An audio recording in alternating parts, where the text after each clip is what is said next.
on a vraiment un gros retentissement sur le sommeil à cause de ça. Et après, en termes de symptômes, c'est des gens qui vont déjà être fatigués dès le matin. Et c'est la chose la plus simple et la moins chère en plus sur laquelle on peut travailler. Alors, c'est un vrai enjeu de santé publique aussi. Quelle stratégie vous pourriez nous recommander pour gérer vraiment le stress avant de se coucher pour avoir un sommeil reposant?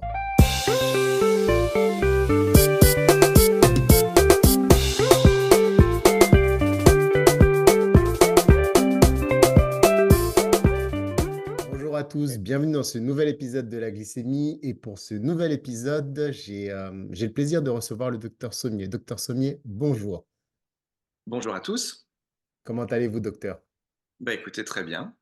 Ça fait toujours un peu bizarre, hein, il y a même pas une minute, tu es en train de mettre un petit peu le setup en place et là, comme si de rien n'était: «Bonjour, comment allez-vous?» C'est un petit peu particulier. Bon, c'est pour lancer la chose. Merci beaucoup, docteur, d'avoir accepté mon invitation.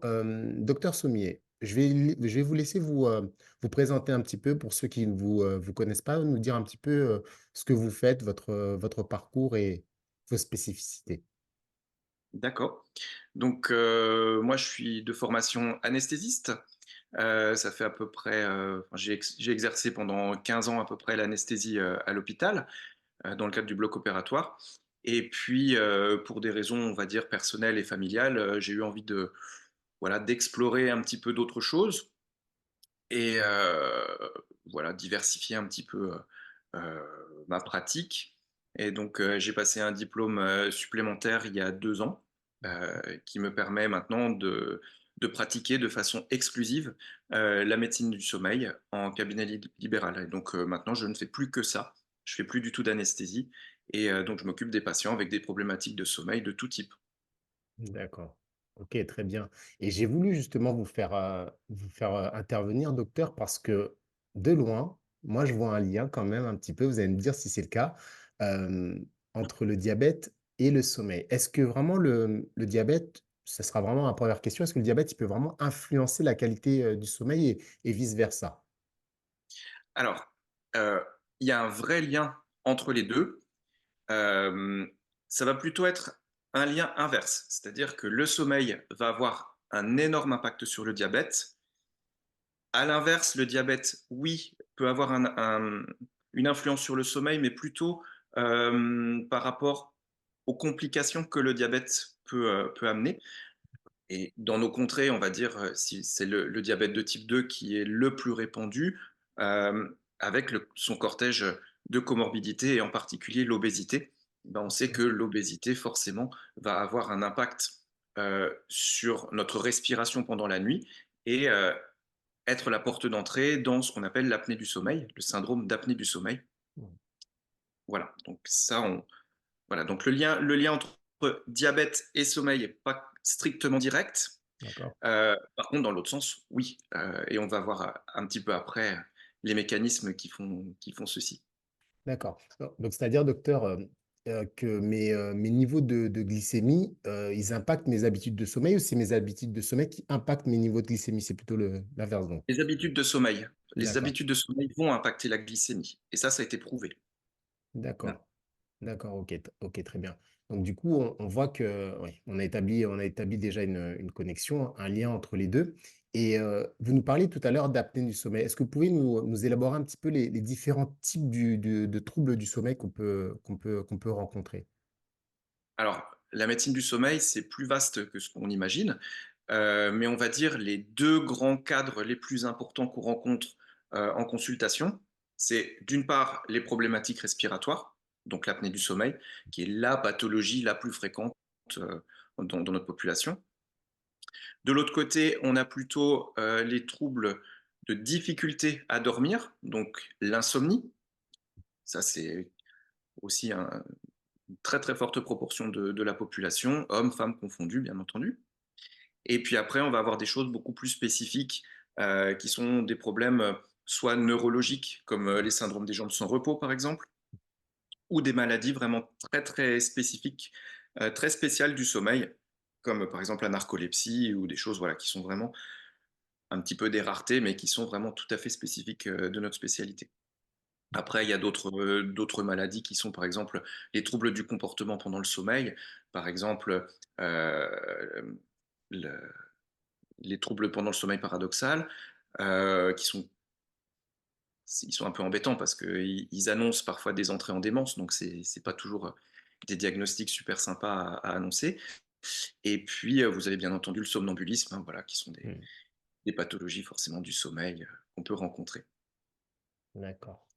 OK et tous ces troubles du sommeil-là, quand il y a des complications liées au diabète, on avance dans le diabète, il commence à avoir des complications. Donc, est-ce que le cocktail des 2, enfin ça, ça fait vraiment enfin, il y a encore plus d'aggravation quand on a des troubles du sommeil avec des complications du diabète, par exemple des problèmes, du pied diabétique, des choses comme ça. Comment le cocktail des 2 se fait un petit peu?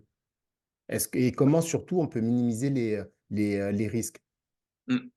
Alors, en gros, tout ce qui va perturber notre sommeil Mmh, va engendrer du stress, d'accord? Et finalement, le corps va répondre au stress toujours de la même façon, en produisant des hormones de l'éveil, hein, en particulier l'adrénaline, qui est notre hormone du stress immédiat. Et on sait que cette adrénaline, eh ben, pour répondre au stress, justement, elle va libérer le sucre des cellules, et donc elle va mmh, faire augmenter la glycémie de façon ponctuelle plusieurs fois pendant la nuit. Et ça, on le rencontre vraiment spécifiquement dans l'apnée du sommeil, puisqu'à chaque fois qu'on va faire un ralentissement, voire un arrêt de la respiration, le corps va réagir pour essayer justement de reprendre la respiration. Donc, il va nous donner un coup de fouet d'adrénaline, et donc à chaque fois, la glycémie va remonter. Mais quand on fait ces troubles-là pendant des mois et des années, eh ben, on va mettre en jeu une deuxième hormone du stress, qui est le cortisol. Et le cortisol, bah, c'est comme les médicaments à la cortisone, c'est la même chose. Et on sait que cette hormone-là également va faire augmenter la glycémie de façon prolongée, toujours en réponse au stress, et limiter aussi la réponse des tissus à l'insuline. Donc en fait, ce sont des hormones qui vont favoriser la résistance à l'insuline et donc plutôt le passage en diabète type 2. Euh, on s'est rendu compte que ces personnes qui ont des problématiques de sommeil donc, ont une hémoglobine glyquée qui est beaucoup plus haute que ce qui est attendu. Et pour des patients, par exemple, qui étaient plutôt stables avec un traitement qui était bien mené, bah, si par exemple ils prennent du poids et qu'ils déclenchent une apnée du sommeil, eh ben, leur traitement ne sera plus équilibré, la glycémie va de nouveau repartir à la hausse, alors qu'avant tout était au vert. Donc oui, il y a tout à fait un vrai impact, avec ces problématiques de sommeil sur le diabète et la glycémie. d'accord, c'est là où ça devient intéressant parce qu'on a l'impression, lorsqu'on est diabétique et même les personnes d'un point de vue extérieur, qu'il n'y a que l'alimentation qui joue sur les glycémies et le traitement du diabète. Et on se rend compte qu'effectivement, oui, tout ce qui est trouble du sommeil, oui, ça vient perturber un petit peu aussi tout ce qui est, tout ce qui est glycémie. Et oui, il y a vraiment un lien là-dessus. Et du coup, est-ce que vous parliez d'apnée du sommeil, quelque chose qui a l'air assez répandu. Est-ce que le syndrome d'apnée du sommeil, il est courant chez les personnes qui sont atteintes de diabète? Et surtout, docteur, est-ce que vous pouvez nous donner des signes, avant-coureurs? Parce que parfois, on ne se rend pas bien compte, hein, si on en fait. On entend ça un petit peu à la télé et tout, aux 20 heures, on se dit: «Ah, du sommeil, bon, moi, je dors mal, mais bon, ça ne doit pas être ça». Est-ce qu'il y a des signes, qui peuvent nous alerter? Ah oui, alors tout à fait. Alors, on va dire la caractéristique la plus classique en termes de population, c'est un peu caricatural. C'est l'homme de 50 ans un petit peu bedonnant, voilà, qui vit bien, qui est un petit peu en surpoids et qui a un gros cou et Mmh, voilà. Donc ça, on va dire sur la caractéristique, anatomique liée au surpoids dont le diabétique, fait partie, hein, souvent justement en termes de comorbidité. Donc ça, c'est en termes physiques. Et après, en termes de symptômes, c'est des gens qui vont déjà être fatigués dès le matin. oui. Ça, c'est assez important, c'est-à-dire que c'est des gens qui se plaignent souvent d'avoir passé une nuit plutôt longue, même plus longue qu'avant. Mais par contre, cette sensation que cette nuit n'était pas du tout reposante. Et donc le matin déjà, ils sont fatigués. Ça, c'est vraiment le premier point. La somnolence en journée avec une fatigue le matin, ça, c'est déjà quelque chose d'important. Très souvent, ça s'accompagne de ronflements. on est sur des pathologies un petit peu mécaniques. Donc, il va y avoir des vibrations sur l'air qui a un peu de mal à circuler. Mais attention, le ronflement en lui-même, tout seul, ne fait pas le diagnostic. Il accompagne très souvent l'apnée du sommeil. On peut avoir d'autres signes associés qui sont par exemple le fait de se lever plusieurs fois la nuit pour aller aux toilettes.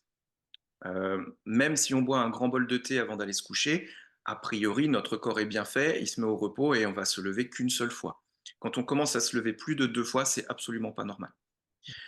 On peut avoir des maux de tête le matin, tout de suite au lever. Ça, c'est pas du tout normal non plus. Qu'est-ce qu'on peut avoir d'autre? Alors, très souvent, on a le conjoint ou la conjointe qui partage le lit, qui va justement décrire des choses. Et c'est très intéressant en consultation justement, d'avoir, le ou la partenaire, puisqu'on va avoir des descriptions très précises où, justement ces conjoints vont venir et dire: «En fait, c'est moi qui vous amène, mon mari ou ma femme parce que, écoutez, pendant la nuit, des fois j'ai peur, je l'ai déjà poussée, secouée plusieurs fois parce que j'ai eu l'impression qu'elle s'arrêtait de respirer et je comptais 10 secondes, 15 secondes, 20 secondes et après je l'ai secouée parce que vraiment j'avais l'impression qu'il y avait plus rien et puis d'un seul coup, il y avait des grandes reprises, de la respiration comme ça, comme si elle était en train de se noyer et en vrai, c'est exactement ce qui est en train de se passer, en fait. Donc, bien, écouter aussi ce que dit le conjoint ou la conjointe parce que c'est des signes qui sont, extrêmement lourds, en fait, dans le diagnostic. Après, il y a d'autres choses, il y a l'altération de l'humeur, il y a la baisse de la libido, il y a, voilà, des sensations de fatigue. Dans ces sensations de fatigue et de somnolence, il y a un point qui est extrêmement important, c'est la somnolence au volant, puisque là, on peut avoir des vraies conséquences, en termes de sécurité pour soi-même et pour les autres. Ben oui, s'endormir au volant quand on est sur l'autoroute à 130, ben 5 secondes d'assoupissement, on peut déjà se retrouver dans la barrière ou dans la voiture qui s'est arrêtée juste devant nous, quoi. Donc il peut y avoir des vrais retentissements, effectivement. OK, OK, oui, très bien, vu comme ça, oui, on c'est ces petits signes-là que parfois on a au quotidien, oui. Ces petits signes-là au cas où on les remarque, oui, il faut pas hésiter, je pense, à consulter, du coup et et là, vous parliez aussi de libido et ça me permet de rebondir là-dessus pour, parler un petit peu de la santé sexuelle des hommes plus particulièrement. Mmh. Alors, vous parliez de ce monsieur d'une cinquantaine d'années, un petit peu bedonnant, qui a du diabète. Quel lien vraiment, quelle implication spécifique il y a sur entre troubles du sommeil et la santé sexuelle? Quels aspects peuvent être pris en compte dans la prise en charge de la maladie, en tout cas? C'est assez complexe, mais c'est multifactoriel, en fait. Mmh. Hem, Disons que déjà, bah, vous avez une fatigue. Quel que soit le trouble du sommeil, mis en jeu, vous avez une fatigue, qui peut se doubler au bout d'un moment, éventuellement d'un petit syndrome dépressif. Parce que, bah, voilà, on n'a pas envie, heu, voilà, donc on repousse une fois, on repousse 2 fois, on se sent pas forcément au top de sa forme, tout ça, ni au top de ses performances, donc voilà, déjà il y a ce petit aspect, psychologique. En plus, on ronfle. Donc on ronfle, on fait beaucoup de bruit. Parfois, les partenaires, bah, disent: «Bah, puisque c'est comme ça, tu vas coucher, dans la chambre d'à côté ou tu vas coucher, sur le canapé». Donc là, de nouveau, on peut avoir un effet, une 2e couche sur le psychisme où, la personne peut se sentir un petit peu diminuée, un peu repoussante. Donc ça voilà, donc ça n'aide en rien. Mais pour aller plus loin, on s'est rendu compte que, encore une fois, au niveau hormonal, et ben, en fait, on a des retentissements également, heu, sur notre cerveau, hein, et qui peuvent entraîner, une insuffisance érectile dans la sécrétion justement, des hormones sexuelles, mais que ce soit chez l'homme ou chez la femme. Et en fait, ce mécanisme, il a il, il se situe vraiment, dans le cerveau, hein, au niveau de l'hypothalamus, à l'endroit qui est un peu le régulateur, de toutes nos sécrétions hormonales. Et en fait, cette sécrétion initiale, elle va s'éteindre, en tout cas devenir beaucoup plus faible avec, chez l'homme en particulier, eh ben, une production de testostérone qui va baisser. Donc moins de libido, moins d'appétence, on va dire, moins de performance ou moins de puissance effectivement qui peuvent arriver. Donc on a un vrai cocktail détonnant qui fait que oui, effectivement, cette baisse de libido va arriver et si on améliore un petit peu l'hygiène de sommeil, on peut avoir des chances de regagner justement un petit peu tout ça, que ce soit en termes d'estime de soi, donc l'aspect psychologique, mais aussi, sur le plan, hormonal tout simplement, en remontant nos taux de testostérone et ainsi de suite. D'accord, docteur. Vous parliez de la testostérone, le diabète n'aide pas vraiment en tout cas, à avoir des niveaux élevés, mais il y a aussi peut-être le facteur stress. Le stress aujourd'hui, qu'on soit diabétique ou pas, beaucoup de personnes sont exposées au stress d'une manière générale. Donc, quand on est diabétique, encore plus, parce qu'il y a pas mal d'aspects à prendre en compte. Le stress, c'est pas l'ami du sommeil, bien évidemment, je crois comprendre. Et du coup, quelle stratégie vous pourriez nous recommander pour une personne qui est un petit peu, enfin même pas un petit peu, qui est stressée due à la maladie ou bien même due aux soucis de la vie ou bien au poids des responsabilités? Quelle stratégie vous pourriez nous recommander pour gérer vraiment le stress avant de se coucher pour avoir un sommeil reposant?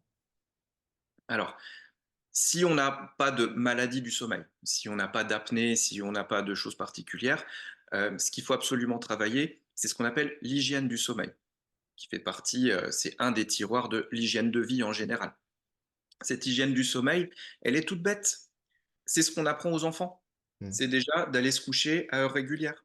Aller se coucher et se lever à heure fixe, ça, c'est déjà quelque chose qui va assainir le sommeil, qui va le rendre plus régulier. Notre horloge biologique aime bien des choses vraiment très précises, très posées. Donc, si on lui donne un rythme régulier, déjà, notre horloge va être tout à fait bien calée pour notre sommeil. Et ça, déjà, ça va être intéressant. Ensuite, on va donner des conseils alimentaires.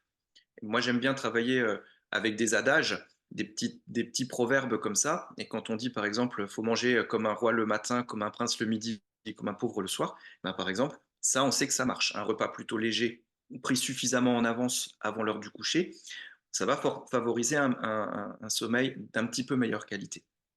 Et quand il s'agit du stress, ce que j'essaye de proposer aux patients, c'est de ménager une zone tampon, en fait, entre leur journée, qui est souvent très active, qui a généré, beaucoup de stress, beaucoup d'anxiété ou simplement, bah, une grosse charge de travail avec une grosse charge mentale et en fait, si on décharge pas cette énergie-là un petit peu avant d'aller au lit, mais en fait, ils vont avoir une grosse marche à franchir, en fait, entre leur niveau d'énergie de journée et puis, Mmh.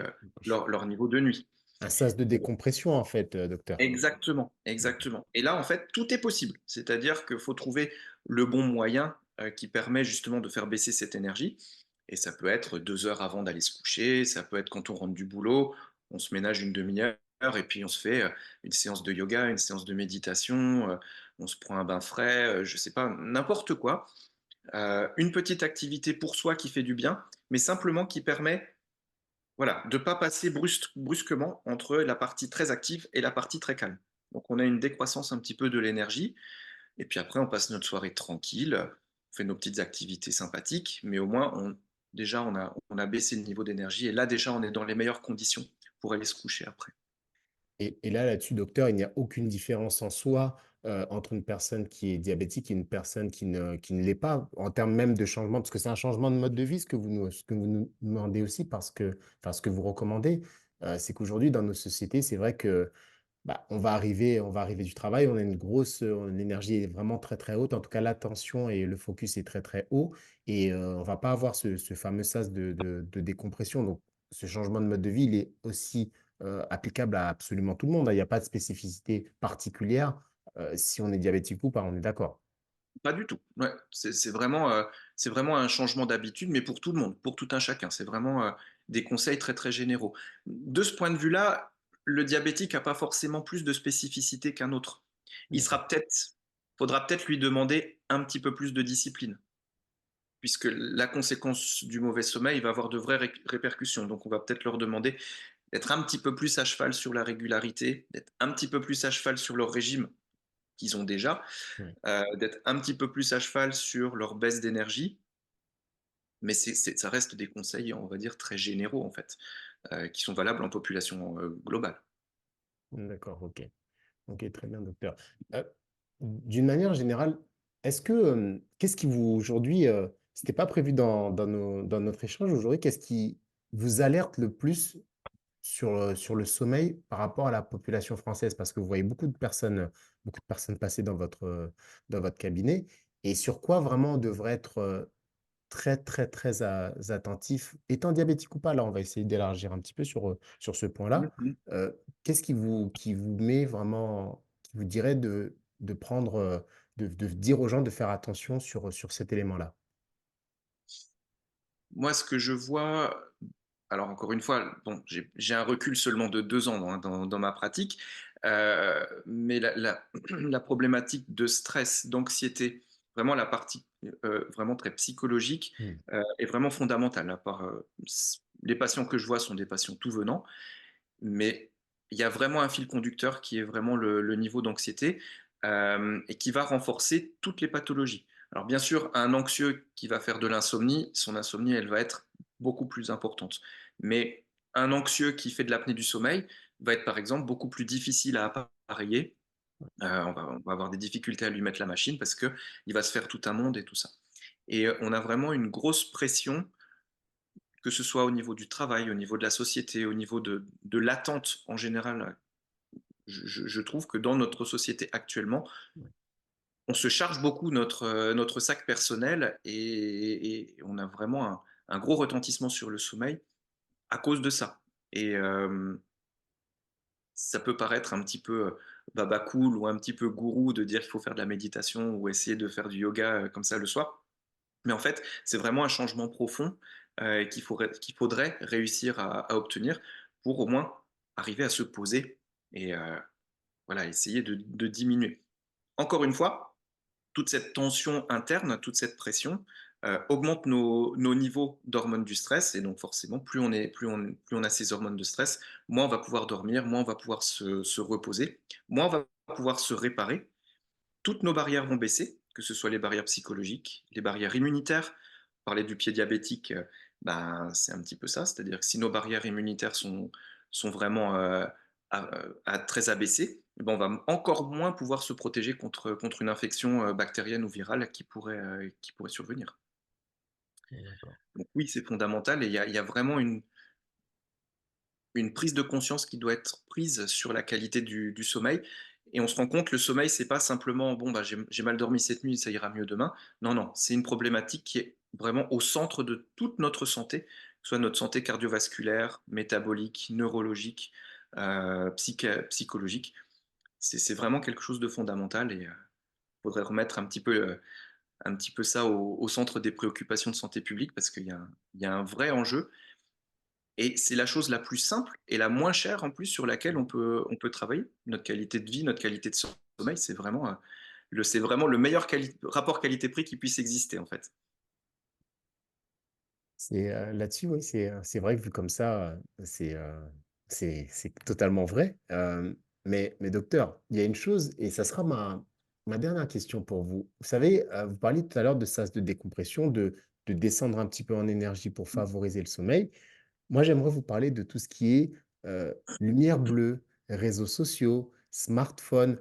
Parce que, attendez docteur, moi j'ai fait une grosse journée, moi je suis fatigué, OK, bah, je vais prendre ma douche, bon je fais, et me ma décompression à moi, c'est je vais dans mon lit, j'éteins la lumière et ben, moi je vais regarder Instagram, je vais regarder, Netflix, je sais pas, et on on sait un petit peu toute la population sait que c'est pas forcément bon, mais ça met un autre type de stress aussi sur nous et qui nous empêche de trouver le sommeil parce que quelqu'un qui se dit: «Oui, je devais dormir à 22h30, attends zut, il est 00:30, j'ai pas encore dormi».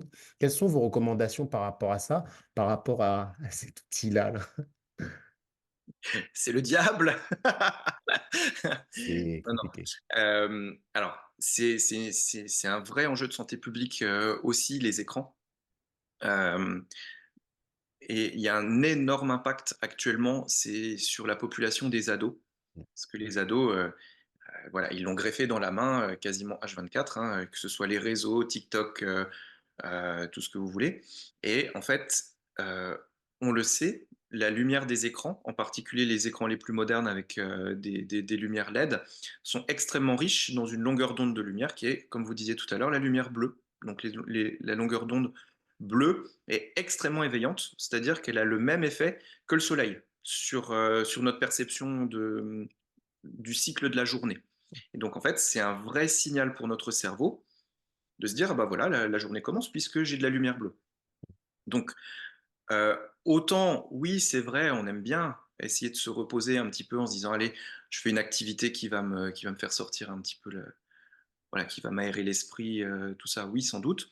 Mais par contre, sur le plan physiologique, on a un réel impact. Alors quand on peut pas s'en passer, le mieux, bien sûr, ce serait de pouvoir couper l'écran au minimum 2 heures avant de se coucher. Et quand on peut vraiment pas s'en passer, il faut absolument, absolument, mettre, dès que possible, les filtres de lumière bleue. Mmh. Donc, en général, c'est sur tous les appareils modernes, vous avez un mode, de réglage, hein, tout simplement. Donc en fait, vous allez avoir une bascule de la lumière de votre écran qui, au lieu d'être très blanche, très froide, va devenir beaucoup plus chaude, plus jaune et ça protège contre les effets de la lumière bleue. Ça, c'est sur toutes les marques, de smartphones ou de tablettes, ça on l'a, sur les ordinateurs aussi. Il y a que la télé, mais la télé, c'est un petit peu moins embêtant parce que la télé, on la regarde de loin, donc on n'a pas l'intensité, totale de la lumière qui arrive au niveau de l'œil. D'accord, oui.